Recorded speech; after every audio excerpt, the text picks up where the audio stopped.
Bow down and worship me, for I am now your master.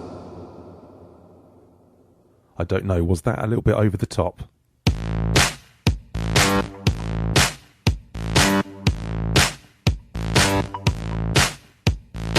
You're listening to In the Chair, a podcast for Freemasons in England, the UK and around the world.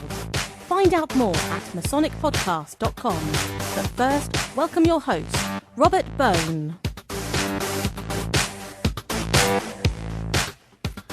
Hello there, good morning, good afternoon, good evening, indeed, whenever and wherever you are listening. Hope you're having a great day. And you are, of course, listening to In the Chair, the Masonic podcast, and I'm your host, Robert Bone. So thanks very much again for listening in, for hitting the download button, and I hope you are subscribing.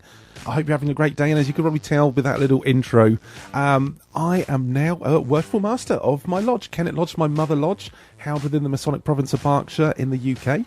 And that happened just a week ago now, on Wednesday the 23rd of September. It was a great night. Many thanks to all those who attended, and big thanks for all the support. Today, going to be doing something a little bit different to what we usually do. I'm going to have an interview, but actually this come off the back of a suggestion of someone else.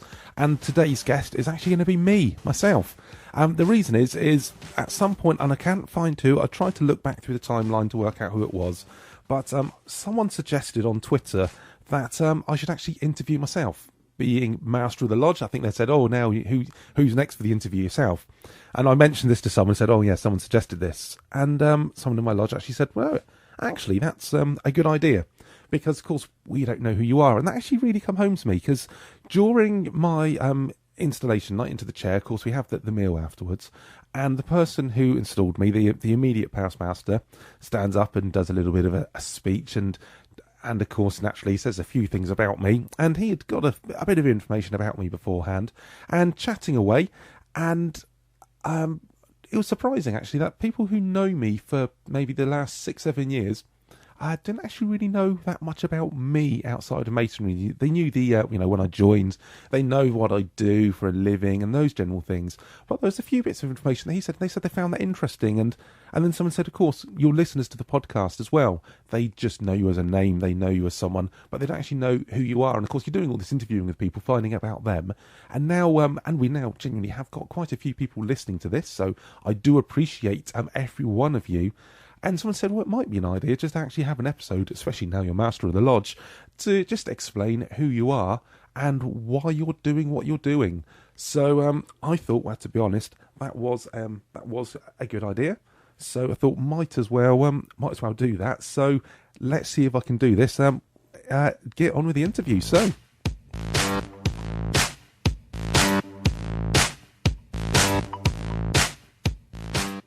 I'm going to introduce myself as the interviewer, and I am Robert Bone, and I am the host of In the Chair, the Masonic podcast. So many thanks, Robert, for having yourself on. This is going to get confusing if I keep referring to myself in the third person like that. So I'm just going to run through, and of course I'm also going to do those questions that I ask everyone else as well.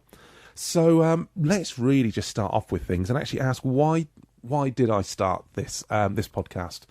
Well, to be honest, it actually started to go back when I, foolishly, I guess, suggested that I set up the lodge website a couple of years back. Kennet Lodge, my lodge, didn't have a website, so I set one up, also set up a Twitter account for it, as you do. And over time, I noticed there was quite a lot of interaction going, especially on the social media side, especially with Twitter. That's something, I mean, I actually use sort of, I guess, a bit in my profession. But I was actually surprised about how many lodges are actually on Twitter, how many Masons are on Twitter. I set one up as basically, as a Twitter account and transferred that over. And I just thought, wow, that's something I thought it was interesting, but didn't really think much more of it at the time. By the way, the lodge website, it's not a massive lodge website. The idea, what we've tried to do with that, is instead of giving all the information about Freemasonry, and that's what the main lodge websites are. For example, if people wanted to find out about Masonry in Berkshire, about Siam, they would go onto the provincial website, or of course go on to the United Grand Lodge of England, or wherever you are, you have those big provincial websites. Those, I think, are the best places to find out more about the history and about joining Freemasonry. However, I thought the Kennet Lodge website, that's my mother lodge, you can see it by, actually, we've got quite a good domain for it. It's berkshire-masons.co.uk, berkshire-masons.co.uk, and that goes through to us, because of course we're within Berkshire. The official one is kennet4414.org.uk. That's sort of like the convention for most lodge websites as well. And obviously I'll put the links for those in the show notes if you want to pop over and see the website. But I realised that actually they're more of a storefront, more for if people are looking, they may be interested in Freemasonry, they're going to type in, for example, Berkshire Masons. That's why we went for that domain name, because that's what people are likely to type into Google, a bit of search engine optimization. And then when they're looking to join a lodge, I mean, all lodges, they're going to think might be the same. So I wanted to get across our lodge personality. We are very good, I like to say, and like to think, at doing the ritual. But of course, we also have a personality to us. We're quite big on the social side of things. We are about having fun, but we're not about having fun at the expense of doing masonry. I hope that makes sense, and hopefully that conveys over. And of course, the Worshipful Master, and I just had to do our one, has a little introduction on the homepage. It lists our meetings, so anyone interested in visiting can see where and when we're going to meet, and all those sort of things. So I started setting that up, and then earlier this year I realised, of course, I was going to be going into the chair, and it was around the summertime, and I thought, actually, I could start a little blog.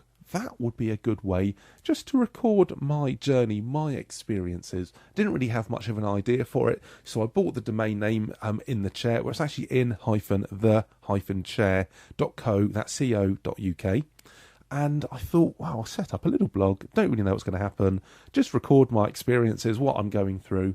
And if no one else reads it, at least for me, it's going to be a nice little way to document what I'm doing whilst in the chair. Actually, from that, I started recording my learning schedule, because I realised that actually, by complete fluke, it was going to be something like 103 days until my installation. I thought, I've got a lot of work that I need to do between now and then. 100 days is a round number. So I spent a couple of days just working out a little schedule, which I did change as I went through. Just working out what I was going to be having to learn in order to go in the chair, and also get a good grounding in the ceremonies that I'll be doing whilst I'm in the chair. So I come up with a 100-day schedule. In fact, if you're looking to find out a bit more about that, you can actually find that by going to masonicpodcast.com/100 days. That's 100 as in a number, and days, DAYS. So masonicpodcast.com, 100 days. That actually links you through to the In the Chair blog website, where I've actually detailed my 100 days. And what I was doing. So if you're a Master Mason going through the offices, I use Emulation Ritual. I'm sure if you work Taylor's or one of the other ones, you could probably adapt it and get the idea for what it's going to be. But I started doing that, and I'd post each day what I had learnt, just the sort of like, oh, I've done this. And obviously on the blog, I'd have the page numbers. So if you had the same edition of the book, you could effectively follow along either in real time with me, or more likely when you're going through. So I started doing that as well. And actually that started getting quite popular.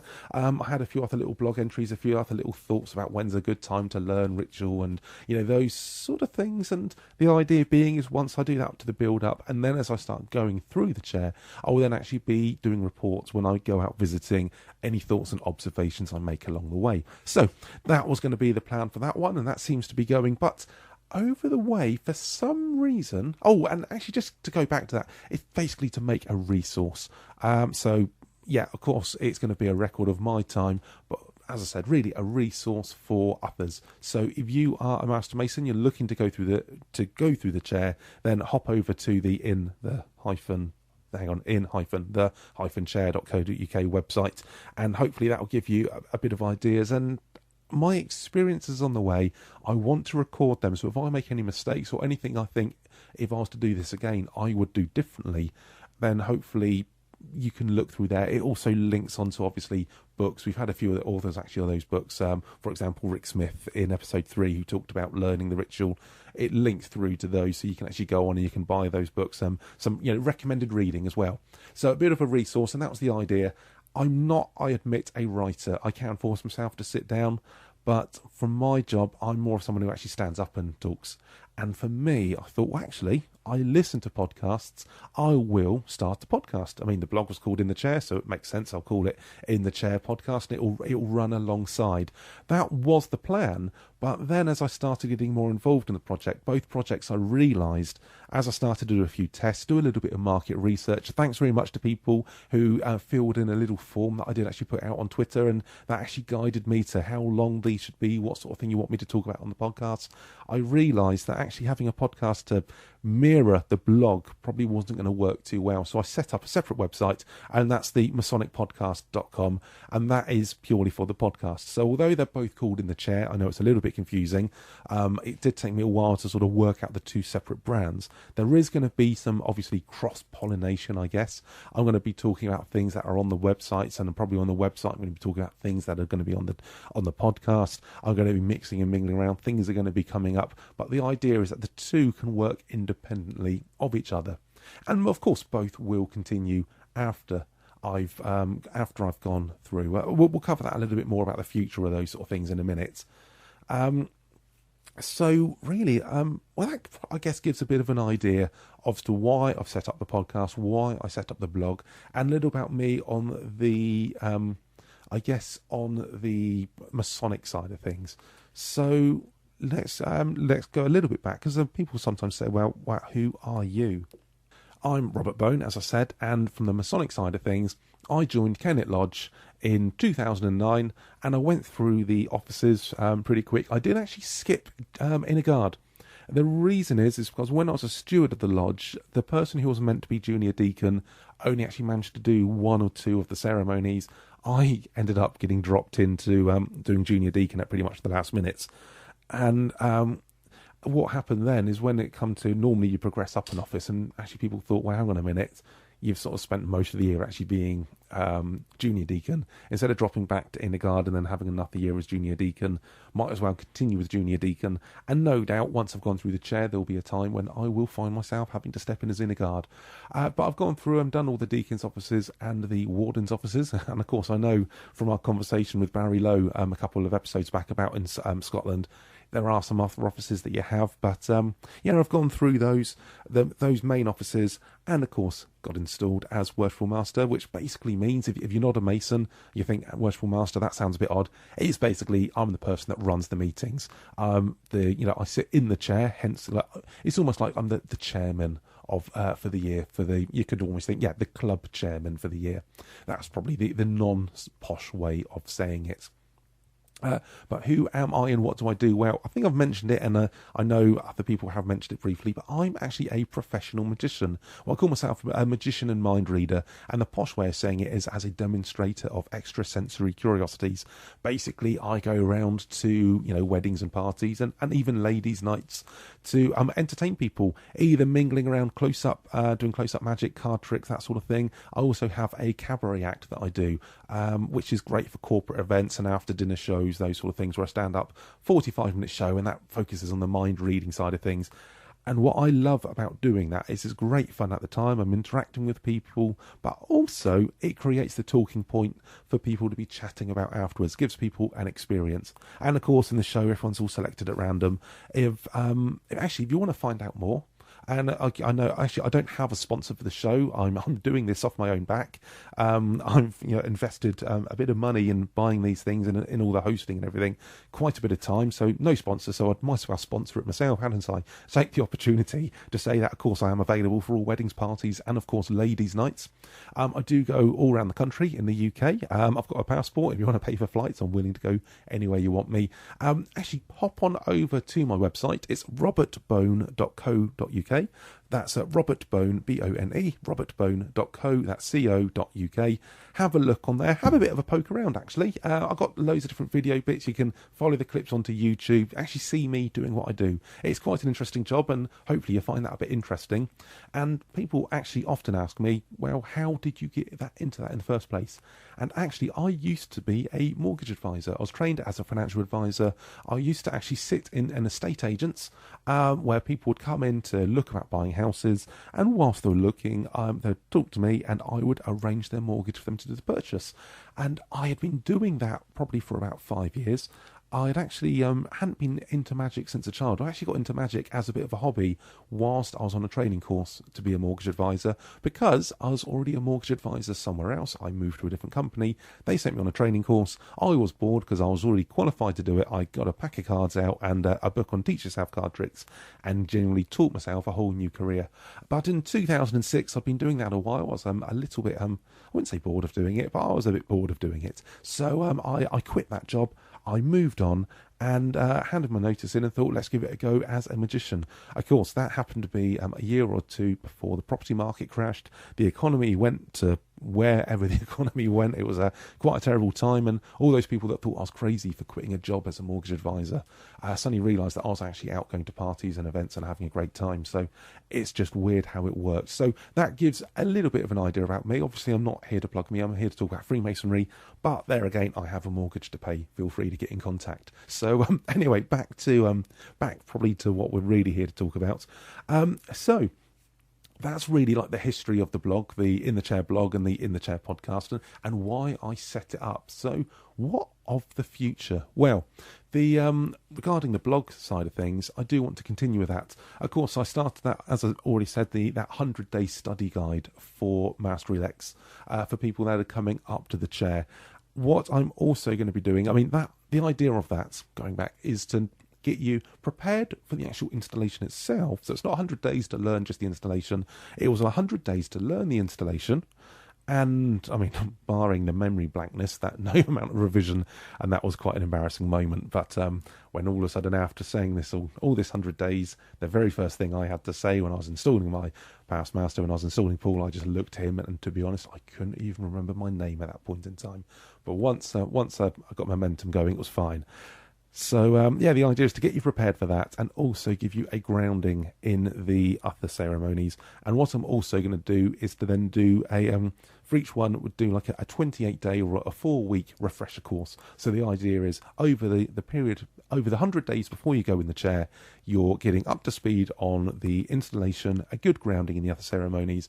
And then when it comes to, right, next month we're going to be doing a whatever, you've kind of got 4 weeks to then do that refresher, that revision and that rehearsal.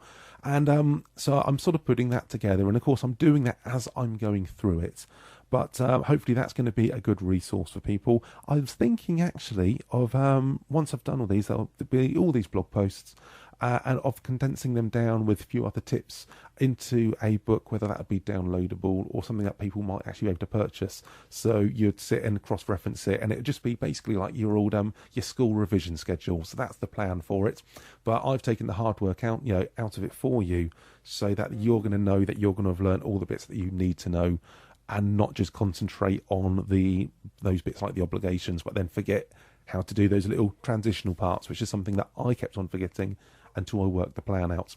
So also it's going to record my thoughts and my travels. I have been initially saying I did want to try to visit every single province during my year in the chair. I've now come to the realisation that's probably going to be a bit of a tall order. I'm going to try to obviously get out. I'm probably not going to be able to do all the provinces, not whilst I'm Worshipful Master. However, that does mean I'm going to have an ongoing project. So once in a year's time, I have installed my successor, I will no longer be in the chair, but instead of actually just stopping the project, stopping the podcast, stopping the blog, I would then go, right, now I can continue trying to tick all the other provinces off and maybe wrap that up in my year as IPM. So I'm trying to work something out. I don't know exactly see how things evolve. But of course, not only have I got professional commitments, I've got, lodge nights, I've got lodge of instruction, I've got rehearsals, going to be visiting also within the province, and just your general family commitments. And I realise that I might not be able to do all the provinces. However, many, many thanks to all those people that have emailed me. I know I haven't got back to all of you at the moment. I have saved them. If you sent me an email about coming and visiting, what I'm doing is I'm setting up a spreadsheet where it's going to have my diary on, collate it, and the ones that I can do. So if I haven't got back to you, I haven't ignored you. I'm just trying to work out whether I can do it in the first place. And if I can't come to installations, then I'll try to get to other things. I've actually had quite a lot of quite a few offers from Scotland. So obviously episode 5 with Barry Lowe, that obviously went down well. No, sorry, yes, episode 5. Yes. I'm getting confused. I've only done a few of these. I'm already losing track of which ones I've done. So, that's going to be, I guess, whereabouts I'm going to be taking the blog. You're going to be continuing that, putting, making it a resource page somewhere for people to go to, and maybe I might even expand that from just the blog to maybe including small video clips and small audio files that maybe people can download, which will help you get the most out of, maybe not just learning, but just get the most out of your Freemasonry. So when you are in the chair yourself, you're going to be as prepared as you can be. So what of the podcast, the In the Chair podcast? Well, I want to continue with that. I know I'm taking a break from the normal interviews today. I mean, this is a bit odd interviewing myself. I've genuinely got a list of questions, and I'm kind of trying to reinterpret the questions as I go through them. But yeah, I want to continue with the interviews, and like I've been doing, I don't just want to have the, how should we say, the big shots on there, not just people that are going to be talking about the history. There are some great podcasts out there. There's loads and loads of books about that sort of thing. And as I've said, and I think from the comments that I've come across, that people do agree that this is actually getting about them a bit more of the human side. So I'm going to be continuing with that. If you have any thoughts or ideas as well, and I know people have been getting in contact, you can either do it through Twitter, where it's the handle is at Masonic Podcast, or drop me an email directly, robert@masonicpodcast.com, or of course what you can do is go on to the website, and for each show, for example, this is episode 7, you'd go on to masonicpodcast.com/7, that's the number 7, and that actually just links you right through to the show notes of the page. That has all the links of everything that I've been talking about today, but also it also has a comments section at the bottom. I know some people have already on some of the ones, but feel free just to go onto there. So I think you might need to register or type your name in or something. It just stops all the spam coming up. But then if you go on there, feel free to leave any ideas or anything in the comments section. I do get it pinged through as a little email. I read it through. So thanks very much for the people that have commented on there. And that's another way to get in contact with the show. Let me know your thoughts. Let me know your ideas. I am building up a schedule of things, of interviews, people to talk about. Some of the things we've actually going to be having sort of coming up. Well, the tercentenary. I don't know if people are aware. They might not if you're not actually in England. But the United Grand Lodge of England was formed in 1717. So in 2 years' time, it's actually going to be the 300th anniversary of the United Grand Lodge of England. And you can bet your boots there's going to be quite a lot being, coming out, being used as an opportunity to promote Freemasonry in the UK, let people know what it is and how they can join, how they can find out more. And I'm thinking, well, actually, at the moment, I'm really the only UK podcast doing this, so it kind of puts me, by complete fluke, in quite a good place to actually be finding out more about this and re-promoting it to people who listen to the podcast, finding out more. Also going to be finding out about charity. Charity is a big thing in Freemasonry. And charity is, we all buy our raffle tickets, we all put money in the pot, and we can raise, as a community, we have raised some very, very large sums of money. So I want to find out about where this money goes, what it's being used for, and I think if you know that your money's being faithfully applied, you're more willing to or more able to contribute is probably the best way to put it. So I'm going to be finding out a little bit more about that as well as having reports from lodges. I also want to be going out, want to be visiting, for example, the Grand Lodge in London, in Queen Street in London. You've got some museums and there's other things about. So whilst I'm out and about, I want to be doing some little reports for that. So that is really the future of the podcast. It comes out every Thursday. It's meant to be every Thursday morning. Sometimes it comes out a bit in the afternoon. I think the day's one might be able to be a little bit late as well. So I want to continue this. I haven't just set it where I'm going to go, right, I'm going to do 12 episodes and see what happens.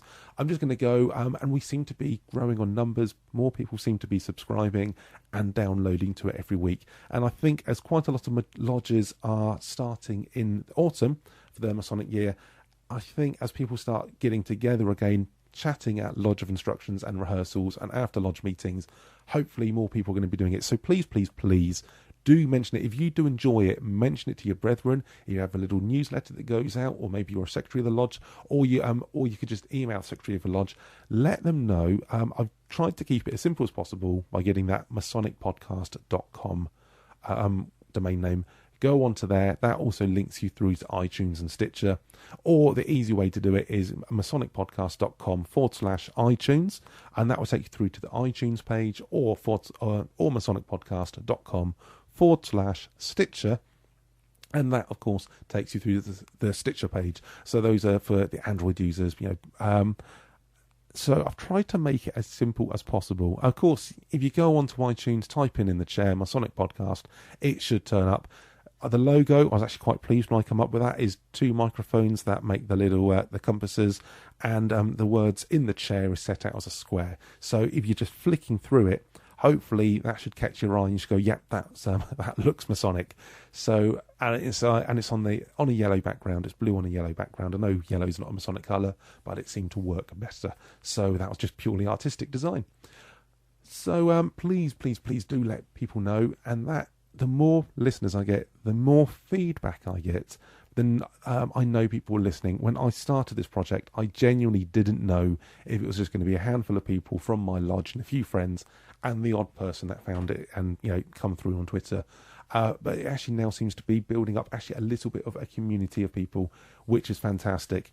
It really hit home to me actually last Wednesday when I was about to go off to my installation, and around about lunchtime I just put a little tweet out going on something about how tonight was going to be my installation. I'd had my phone on silent and it was in my pocket.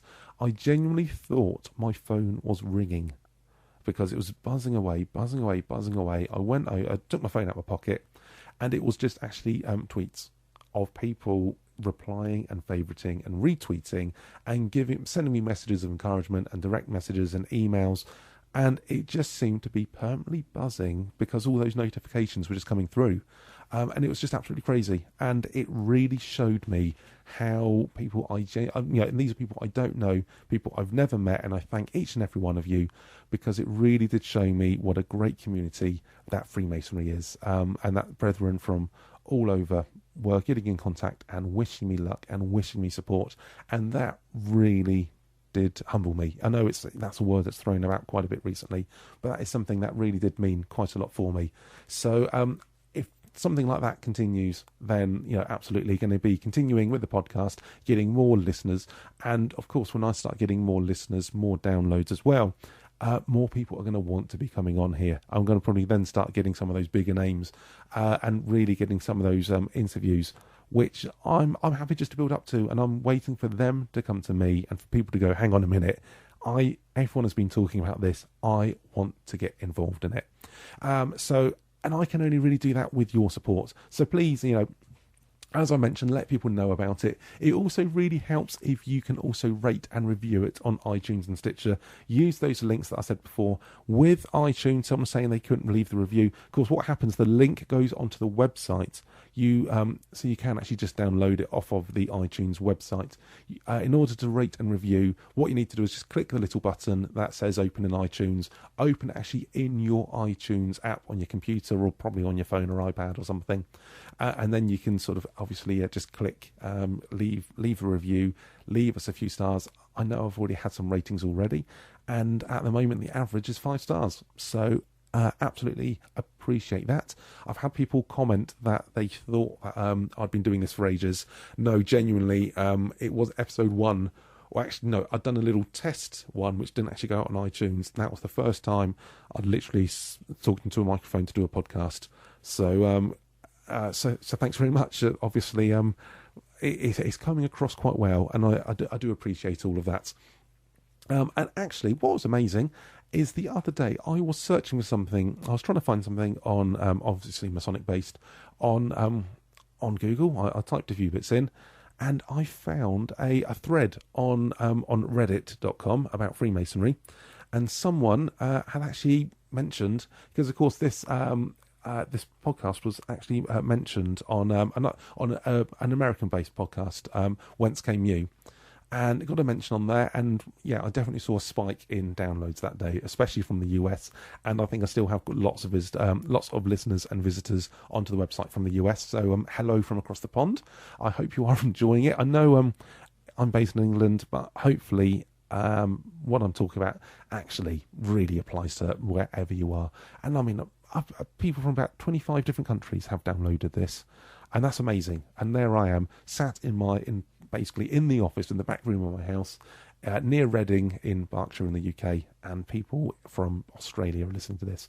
Loads of people in the US. So hello to all of you, howdy. So yeah, but anyway, I found this, and someone had actually mentioned about it and put a link on there, and comments were coming in, and and actually someone said, after listening to them all, including the last one that went up yesterday, this guy is killing it already. I wish he'd been doing these for years, so I had a back catalogue to listen to. And it was just like, wow. And then someone else said, look forward to checking it out tonight. And then someone actually said, and I was like, oh, crikey, I feel sorry for him. I was like, oh no, what's happened? I bet his bandwidth plan by tonight, it goes, because so many people are enjoying this, they're mentioning it to others. They're imagining that I'm going to, it's going to get downloaded thousands of times just from the quality of the show. And, when I sort of read that, and, those weren't people I wasn't requesting that. Those are just people going onto a website forum and having a chat about it and going, yeah, enjoying this, yeah. And, not a bad comment. It's been absolutely fantastic. So, I can just sort of say thank you very much for, listening. I guess. Oh, I was going to say that draws the interview to a close, but of course, I always ask my guests those quick questions. So let's try and just fire through them. So, of course, why did I become a Mason? Well, I become a Mason because someone had asked me. I'd never really thought about it before. Someone asked me that I work with. Obviously, actually, it was a Toastmaster at weddings. I'd worked with him before, seen him a few times, and for some reason, he had asked me. And also a photographer that I know. He was also a member of Kennet Lodge, and they'd asked me, and I said, yeah, that sounds interesting. And I think, that just sort of opened up the door. And then I looked into it, and then when I looked into it, I thought, actually, this does sound, pretty good. The next question I ask is always, why did you stay a Mason? Because I always think that's important. It's one thing to get people in. It's another thing getting people to stay. And that really sums it up, actually, with those two people, my proposer and seconder into Freemasonry. The person who proposed me actually left Freemasonry a few years back. He's now actually moved, but looking to possibly rejoin. And actually the seconder, he pretty much got to Master Mason and then decided it wasn't for him. And I think he thought it might have been more to do with a networking sort of thing, and it's not. Yeah, granted, you build a network of people up, and people always think that you're passing things to each other, business is done between Masons, but no, I think it's just one of those things where if you know someone, you're more likely to use them if they're a friend of yours. So, for example, if you needed a plumber, and there's a plumber that you know, and there's a plumber that you don't know, you at least know that the one who you know isn't going to be stitching you up. It's not like that scene in The Simpsons where he does that handshake and fixes it instantaneously, otherwise you're quoting for thousands. Well, there is that sort of thing where you, by just knowing people, you're naturally going to go with someone you trust, and by being in a group, in a fraternity like this, you're exposed to lots of people in different trades. So, but I think he thought it was actually a business networking thing. He thought by him joining, he would actually be able to generate business, he would generate an income. When he realised it wasn't, after a year or two, he thought, well, hang on a minute, what's the point of me being in this? He didn't really get Freemasonry, so he left. But my proposer, he's now moved, but I think he's actually looking to rejoining a lodge closer to whereabouts he lives, so that would be great. But why did I stay? Well, because I enjoyed it. When I started getting into it, I realised there were benefits, for standing up, talking to a room full of people, learning scripts, so to speak. I just felt, that there's the common cliche, which is Freemasonry, it's a way to make good men better, and I agree with that. I enjoy it, and I've met loads of people and had some experiences that I probably wouldn't have had otherwise. The next question, and this is the one, everyone always says this is the tough one, which is, do I have a single memory of Freemasonry? Where do I? I'd say no. And I know whenever I ask this, I know my guests are always squirming because they're going, oh, I don't know, single one. And I've got to say, probably actually my when I joined my initiation, because I really didn't have any idea. I know you can go onto the internet, you can find it all out. That just ruins it. That's a bit like, finding out what the ending of the film is before you watch it, spoiler alert sort of thing. So I just enjoyed that, and it genuinely was an experience which I'll remember. Of course, joining chapter, that was also an experience.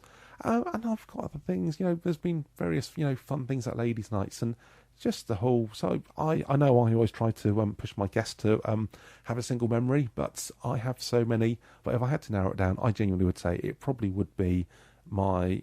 Oh no, hang on. Now I'm thinking about my raising ceremony. That's actually something that I do ponder back. Yeah, there's a few. It's a great question. It's a tough question. I'm going to keep it in there because no one can actually give one single straight answer to it. Actually, if you have a single great memory, why not let us know? Go on to the comments, and if you've got a single memory, go on to the comments of the show, leave that there, or email me. I'd love to hear what yours are.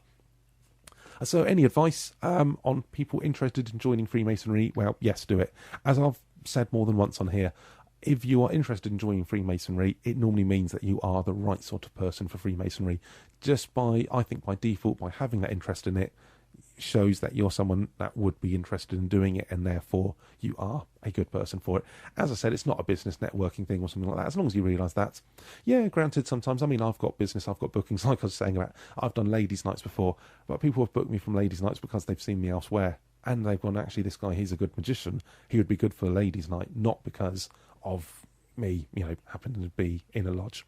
So, if you go into it with that sort of mentality, then that's the best advice. And of course, my other advice would be, obviously, to download the podcast. Don't just listen to one episode. Hit the subscribe button. Listen back to the previous episodes. And of course, go into in-the-chair.co.uk, where hopefully there'll be other resources as well to help you go through there and help you learn with the ritual. So hopefully that gives you a bit of an idea on all those elements of it. Of course, go onto the website. I know I've given all the links, but just to recap, best link, if you need to, just remember one, is go to masonicpodcast.com/7, and that will, of course, take you through to the show notes for today's episode. I think that really covers it. I'd just like to say thank you to all the people that have of course, left sort of reviews, rated the show, sent me messages, sent me tweets. It really is genuinely appreciated. I do read every one of them. I know I haven't always been able to get back to everyone on time. Obviously, I'd like to thank Paul Watson, who was interviewed in episode 7 as well, for installing me so well last week.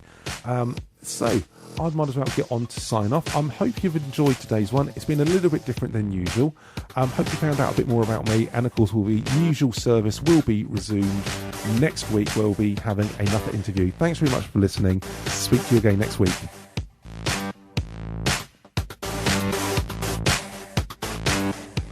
Thank you for listening to In the Chair. Visit masonicpodcast.com to see the show notes and in-the-chair.co.uk for more resources to help you get the most out of your Masonic journey. If you enjoyed the show, please let us know by rating and reviewing it on iTunes. And remember to subscribe so you don't miss our next podcast. If you're not already, follow us on Twitter at Masonic Podcast.